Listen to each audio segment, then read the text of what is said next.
Lo que acaban de escuchar es una carta escrita por Eduardo Barreiros a Manuel Cid, su cómplice, su primer empleado, su socio. La escribió en Madrid, cuando la empresa crecía. Eduardo Barreiros nació en Undiás, en Ourense. Tenía un talento natural para la mecánica. Enseguida se interesó por el motor. Pocos imaginaban en aquel momento que se convertiría en el Henry Ford español. Siempre hay un motor. El motor de un sueño.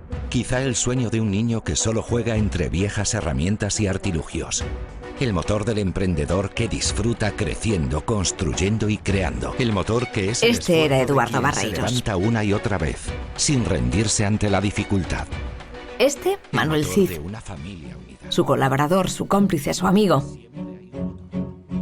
Con 15 años fue el maestro mecánico de Eduardo, cuando el joven Barreiros solo tenía 12.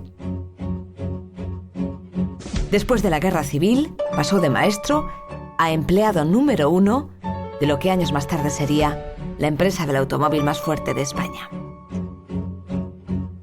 Durante la dictadura, Eduardo Barreiros monta su propio taller.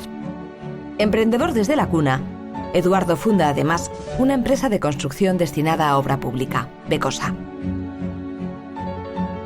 Entre él y Manuel Cid ideaban herramientas que agilizaban el trabajo, reducían costes y aseguraban mejores propuestas. Los concursos eran suyos. Como no había maquinaria de obras públicas, había que fabricarla, efectivamente. Entonces también le llevaba su tiempo. Y esos fueron los inicios, haciendo de todo. Porque no había casi talleres auxiliares, no había estructura, aquí en los años de posguerra no había nada, y en un pequeño taller había que hacer, evidentemente, todas las piezas, adaptarlas todas, y esos fueron los comienzos.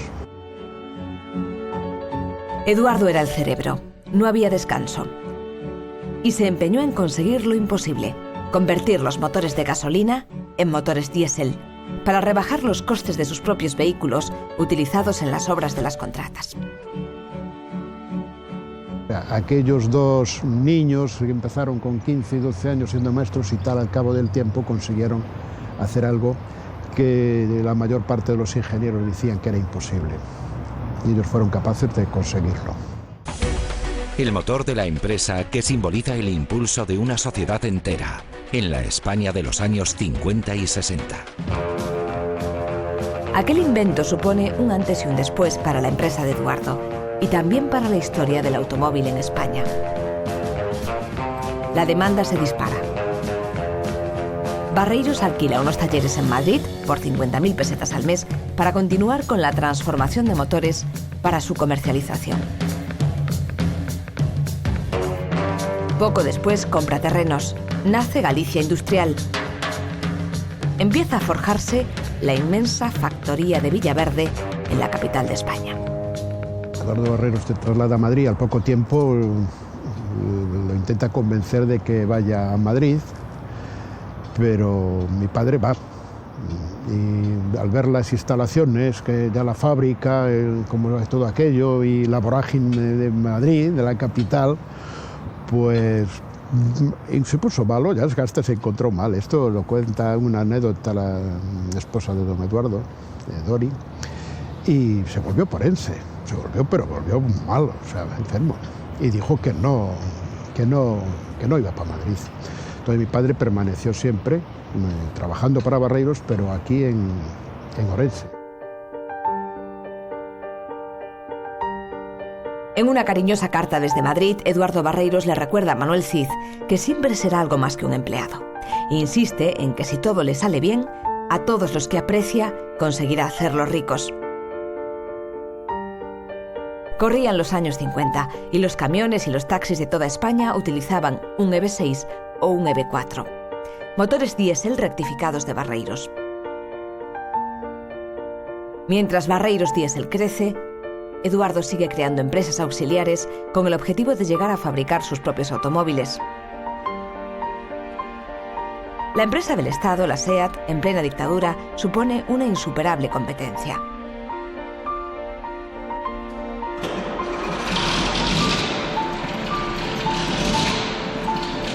Barreiros decidió demostrar en el país vecino, Portugal, de lo que era capaz.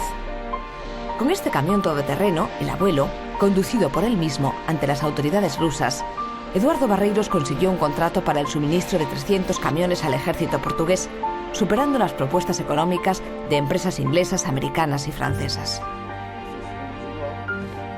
Entonces tuvo que aventurarse a ganar un concurso militar en Portugal, básicamente haciendo un engendro que condujo él y que ganó a unos competidores americanos al camión General Motors de 3 ejes de la Guerra Mundial y fue un éxito total y es la primera vez que desde España, desde el propio gobierno central, se dieron cuenta que si no lo dejaban fabricar en España se iba a ir a otros mercados, se iba a ir fuera a desarrollar su proyecto, porque la verdad es que nada, las barreras se las ponía él mismo y pues su tenacidad y su visión pues le llevaron a ganar este concurso en Portugal y cuando lo ganó pues empezaron a dar cuenta pues que tenía un valor importante y le empezaron a dar un poco de bola para poder fabricar camiones que al principio le daban unas cuotas muy pequeñas y aparte tenía todo el problema de que no podía importar piezas de extranjero por todo el tema de la autarquía. Entonces pues tuvo muchísimas trabas y muchísimas dificultades. Empieza la construcción de autobuses y dumpers con una compañía inglesa.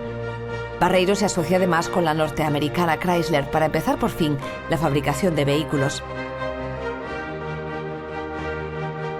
Los famosos Simca y los Dodge.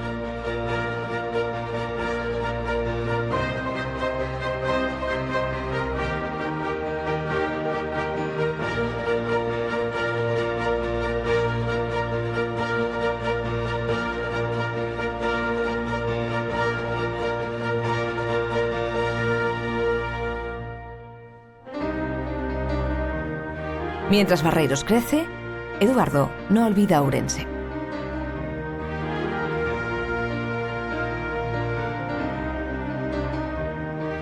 Yo los camiones de Portugal los vi aquí en Ourense porque Eduardo Barreiros siempre hizo mucho por Ourense, ¿no?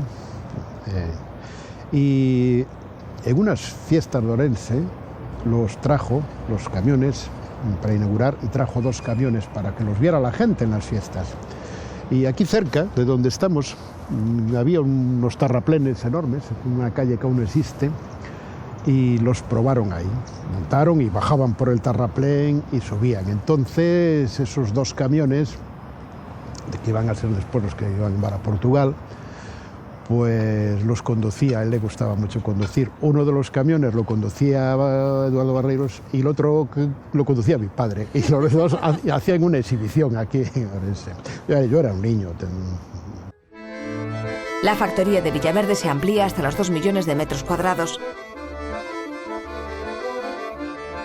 Se exportan productos Barreiros a 27 países del mundo.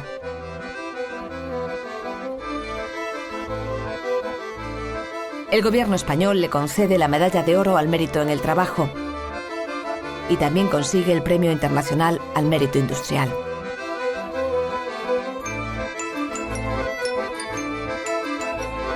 A pesar del empeño y la experiencia, la unión con Chrysler no llega a buen puerto. En los 60, España no estaba preparada para invertir un poco más en cada vehículo. Era la época del 600.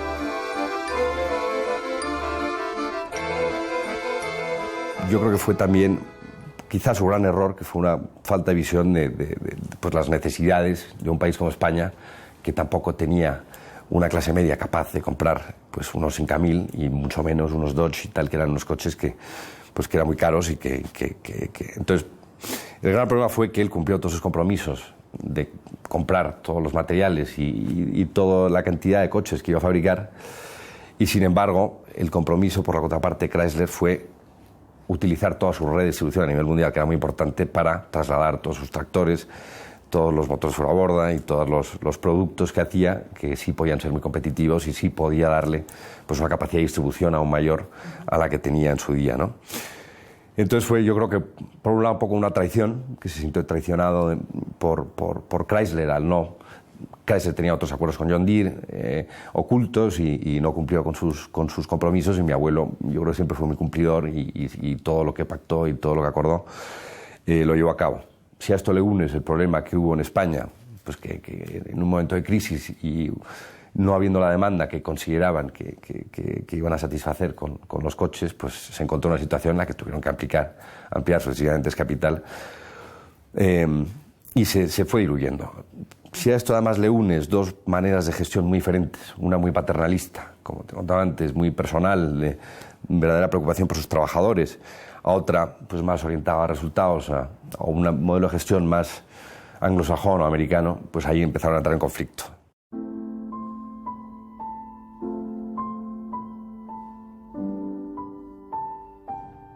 Chrysler absorbe Barreiros y prohíbe a Eduardo intervenir en el sector del automóvil durante 10 años. Pero Barreiros no deja de emprender, llegando incluso a trasladar su espíritu innovador a la agricultura. Crea, por ejemplo, uno de los mejores laboratorios de inseminación artificial de Europa.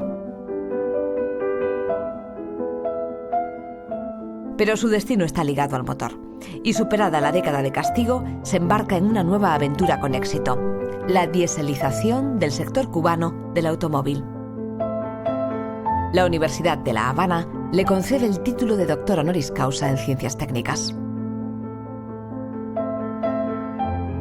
Eduardo fallece en Cuba en 1992. Era un genio y, como dijeron varios, ¿no? Decía, no solo genio, era un genio y un gran trabajador. Pero él siempre estaba dispuesto a volver a empezar.